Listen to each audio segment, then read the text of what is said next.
What shall it profit a man if he shall gain the whole world and lose his own soul? Mark 8:36. I was in the Empire State Building, riding the elevator to the top to have a look at the gleaming lights of the city below, the great New York City. At the 66th floor, the door opened and a famous billionaire walked in.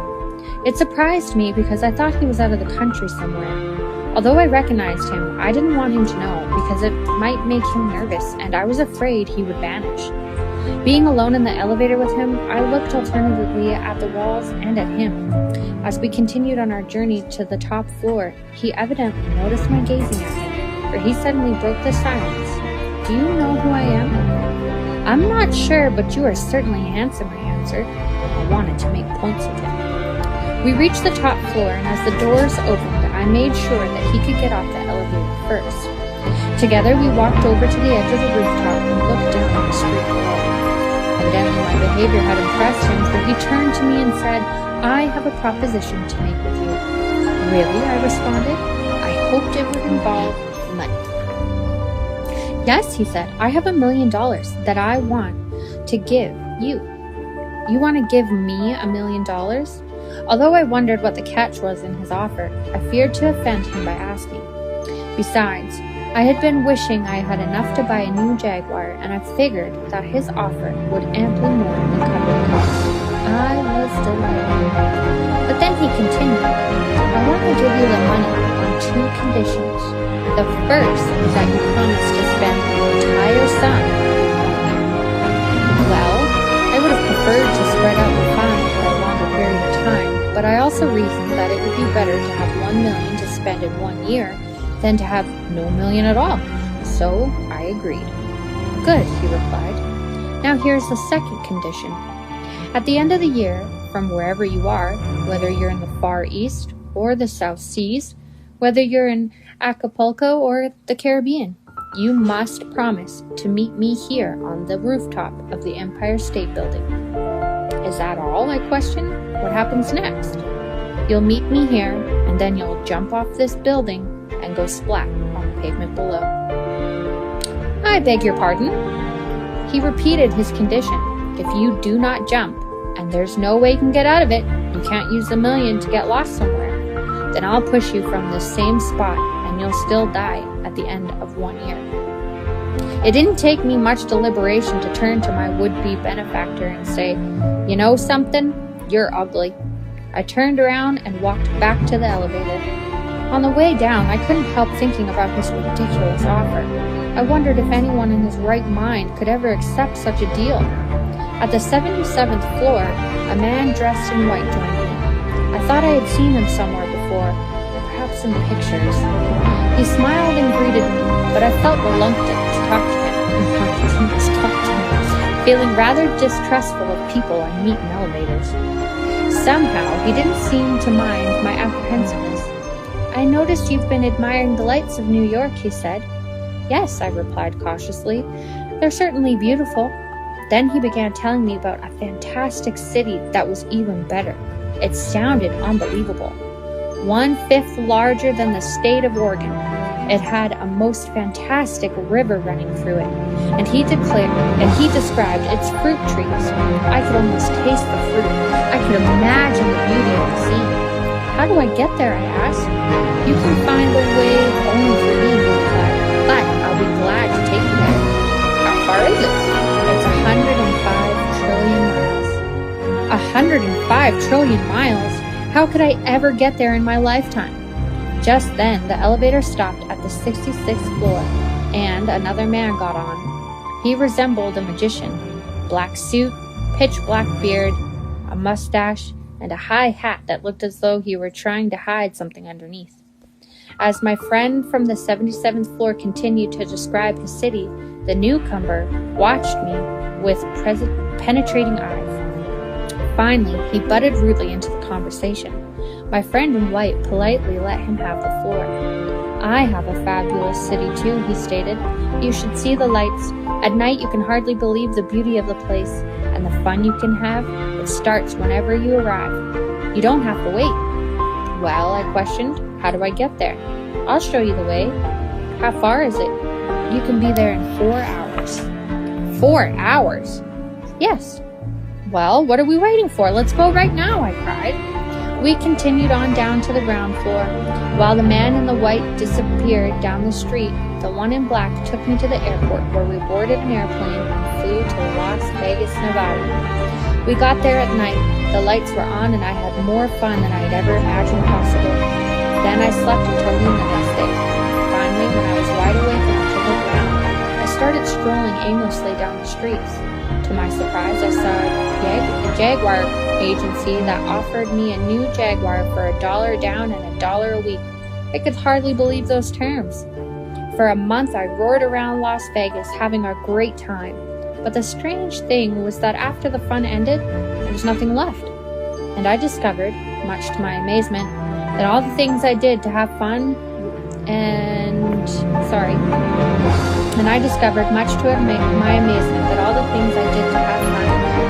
were enjoyable while they lasted, but they didn't last. Before long, 30 days in fact, I was sick of it all. I wanted happiness, something deeper and more lasting than fun. In complete frustration, I left the town and began the great search. Work out your own salvation with fear and trembling, for it is God which worketh in you, both to will and to do of his good pleasure. Philippians 2:12-13. Out on the edge of Las Vegas, I looked at the signposts and noticed the name of the city that my friend from the 77th floor of the Empire State Building in New York had described to me. Sure enough, the sign said that it was 105 trillion miles away. But this time, I didn't care about the distance. I decided that I was going to get there if it was the last thing I did. Revving up my engine, I headed down the freeway away from Vegas toward the direction of the city. The 4-lane freeway was lovely, even though it didn't have a center divider. I decided to drive as fast as possible so I could get to my destination quickly. But soon after I headed down the freeway, I discovered something terrible. All of the traffic came against me, headed toward Vegas. It was like driving the wrong way on a one-way street. Only rarely did a few cars seem to be going my direction. In fact, because of all the cars racing towards Vegas, I couldn't carry out my original plan of cruising at 90 miles an hour. Instead, I had to edge over on the shoulder for some of the traffic was way over on my side. And while on the shoulder, I kept going slower and slower, 70, 60, 40, 20 miles an hour. Everybody knows that you can't get to a destination 105 trillion miles away at 20 miles an hour. To make things even worse, as I drove along the shoulder, around the bend up ahead loomed a huge diesel truck, a Peterbilt loaded with logs. He swung right over to my side of the highway onto the shoulder and headed straight for me, ignoring the honking horn. Now I didn't like the idea of a head-on collision with a diesel truck, so just before we hit, I drove off the shoulder into the ditch. Gravel and dirt scattered about as I came to a halt, and the fenders on my Jaguar were scratched up. For a while I sat there, discouraged with the prospects of ever arriving at that distant city, but my friend's description of its beauty kept going through my mind. I'd better keep on trying, I said to myself. So I pulled out of the ditch and headed onto the freeway again, hoping to make better time. But the traffic was still impossible, and once more I had to crawl on the shoulder at 20 miles an hour. Every few days, another one of those diesel trucks would roar around the bend. The next one carried a load of hay headed straight for me. Again, I ended up in the ditch. The journey continued, a constant nightmare of going in and out of the ditch. One day, as I sat in the ditch thinking of giving up on the whole idea, ready to forget trying to reach the city, I heard a knock on my window. The sound surprised me because I hadn't seen any hitchhikers on the road. When I looked out, much to my joy, I saw my friend in white from the 77th floor in New York. Opening the door, I greeted him. He said, "Would you like me to drive for you?" Not being sure if he knew all the hazards of the route, I asked, "Have you been on this road?" "Yes, I've traveled this way before." "Well," I sighed, "I'm sure making a mess of this trip, I'd very much like for you to drive for me." When I slid over to the passenger side, he moved in and took the wheel. As he drove out onto the freeway, his sleeve fell back and I saw a big, muscular arm. "What kind of work have you been doing most of your life anyway?" I asked. "I've been working in a cabinet shop." And then he headed down the freeway at 90 miles an hour. He didn't drive on the shoulder either. Unable to believe it, I just sat there in amazement. The Datsuns, the Volkswagens, the Hondas, the Lincoln Continentals, the Chrysler Imperials all seemed to stay out of his way. 90 miles an hour, I said to myself. I think we'll make it to that city after all. Overjoyed, I wanted to shout out the window, "You should see my driver!" I had the spontaneous desire to let everyone know about him. And then one day, as we sped along around the bend up ahead, came another one of those impossible diesel trucks. It made no difference who drove my car. The truck headed straight for us. Not liking the idea of a head-on collision with a diesel truck at 90 miles an hour, I made a lunge for the steering wheel before we got any closer. My driver made no objection when I took the wheel. He moved right over. I whipped the wheel around as fast as I could. The tires screeched and we ended up in the ditch. Ditching a car at 90 miles an hour is not advisable. In fact, the gravel almost turned the car over and the fenders got smashed in against the embankment as we spun around, but somehow we missed the truck. And when the dust had settled, I discovered my driver was still in the car with me. He tapped my shoulder and asked, "Would you like me to drive again?" "How can we drive this thing?" I asked. "The fenders are bashed in against the wheels." "Don't worry," he replied. "I know how to fix them." Much to my surprise, he was an excellent body and fender man.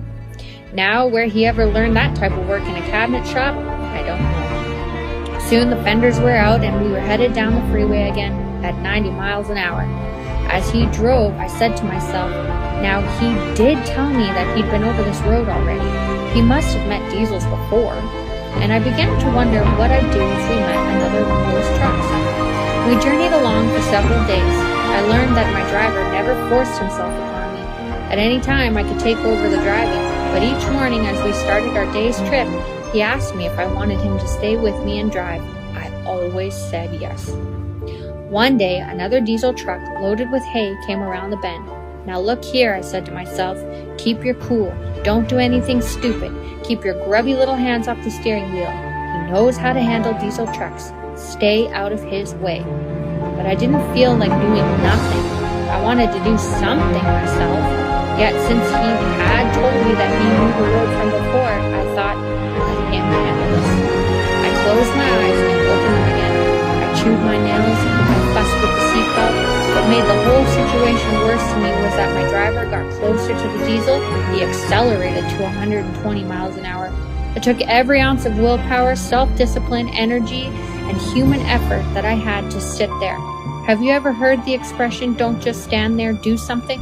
It's really difficult to change it the other way around. Don't just do something, sit there.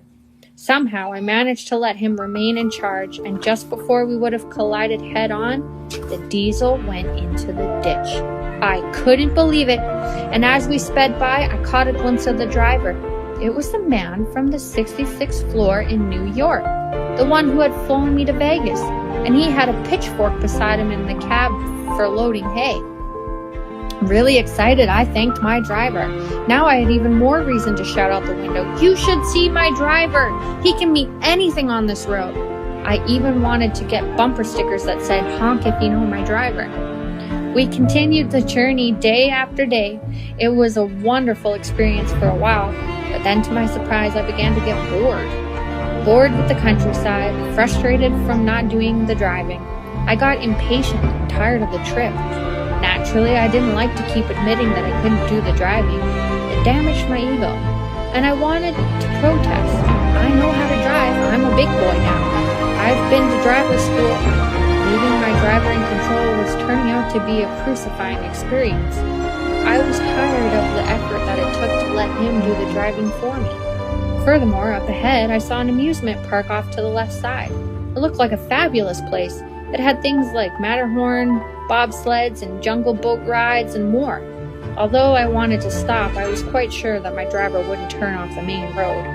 So I tapped him on the shoulder and said, "Pardon me, may I drive?" He never kept me from driving, never took my power of choice away from me, and never made any objection whenever I asked to take over. When he slipped out of the driver's seat, I grabbed the wheel. To my surprise, the Datsuns and the VW stayed out of my way. slowing down to a trading speed, I swung left down the road toward the amusement park. Coming around a curve I hadn't anticipated in time, I drove off a cliff. Down at the bottom of the cliff, as I returned to consciousness in that smashed car, my companion tapped me on the shoulder and said, "Would you like me to drive again?" And I said, as a matter of fact, the thought had crossed my mind. I don't know how he did it, but somehow he got the car straightened out and the engine running. Before long, we headed down the freeway at 90 miles an hour once more. Licking my wounds, I determined never to take the wheel again. My driver never reproached me for my foolishness. But as we went along, day after day, I suddenly found myself in the driver's seat without even realizing that I had gotten there. I didn't know how it happened. In fact, I didn't even notice I was driving at first because the other small cars stayed out of my way. But then I saw another diesel roaring around the bend up ahead, and whenever I saw those diesels, I'd always ask myself who was doing the driving. Realizing that I was, the thought crossed my mind, you saw how he did it, why can't you do the same? Step it up to 120 miles an hour and head straight for the truck. That'll make him go into the ditch. The challenge made me feel really good because, after all, I had a first-hand lesson on how to handle diesels. So I hung onto the wheel and accelerated up to 120. I don't need to tell you the rest. We had a terrible head-on collision. I would have lost my life in a horrible crash, but just before the impact, my friend threw himself over in front of me, and he ended up bruised and bleeding. After the debris had settled around me and I was coming to, he said, "Want me to drive?" "Drive what?" I asked. But to my surprise, I found again that he was not only a cabinet maker and a body and fender man, but a master mechanic as well. Once more, we headed down the freeway toward the distant city, with my driver behind the wheel. As I looked at his bruises and bleeding wounds, I felt heartbroken and asked him to forgive me. Little by little, as we traveled on together, I realized that I failed whenever I tried to help him. He has already promised to do. Drive for me and get me to that city. My failures always come, not because I don't try hard enough to drive, but because I fail to let him drive for me. Whenever a diesel approaches, whether it's loaded with logs or hay or coal, if I happen to be in the driver's seat by mistake or by deliberate choice, I repent and let him take over quickly. The journey isn't over yet, but just the other day we came to a fork in the road. One road went off to the left and ended in a sunken garden, beautiful beyond description. Flowers, golf course, green lawns, fountains, lakes and streams, waving palm trees. It had a wide 8-lane causeway going into it, but the fork to the right went off the main pavement onto some gravel, and then up ahead I could see chuck holes in the road going on in a weaving pattern up the mountain. Which road did my driver take? He took the road to the right, the one with the chuck holes. I tapped him on the shoulder and said, "Did you see the other road?" "Yes."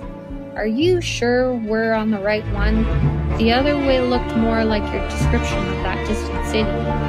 "I'm sure. I'm on the right road. But if you don't think so, you can drive." "No, please, you keep on driving." As we continued to wind our way up the mountain, back and forth, higher and higher, I glanced back at those beautiful sunken gardens just on the other side, and I saw huge billows of smoke rolling up. It resembled the smoke from burning Peterbilt diesels and pitchforks of hay. Now I am determined to leave my driver behind the steering wheel as we continue to climb the narrow, winding road. But something exciting has been happening. From the other side of the mountain glows a glorious light. I can hardly wait to see what it is. It's the most fantastic light, and I get clearer glimpses of it as we come near it. I have an idea that it must be from that distant city.